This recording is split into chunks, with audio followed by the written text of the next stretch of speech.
I was told that Monday that the president would, I had been told all weekend, that the president would be making up his mind, making his decision sometime on Monday.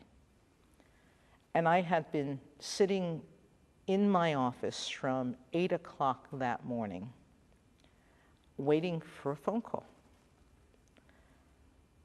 The phone calls I got instead were from my family telling me or asking me what was happening. And I was getting the calls almost hourly. And every hour I would say, I don't know. 2 o'clock was arriving, and my family had been told that they would have to start moving to the airport shortly, and so they were more and more anxious about whether they should be going to the airport or not. And my response was, I don't know. What I was told was that the president had gotten distracted with some important other business that was going on at the time, and that he would call me at about 8 o'clock, but that I should go home and pack to come to Washington, and that they would prefer that I didn't take a plane. So I rushed out of my office home, put a suitcase on top of my bed, and with my assistant, Teresa, who had come home with me, we started packing a suitcase.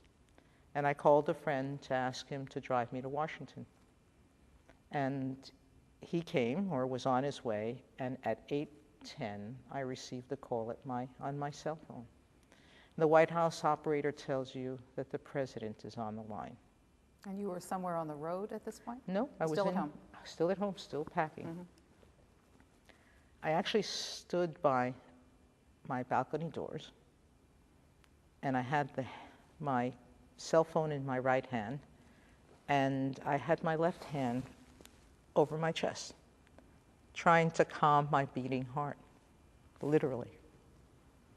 And the president got on the phone and said to me, Judge, I would like to announce you as my selection to be the next Associate Justice of the United States Supreme Court.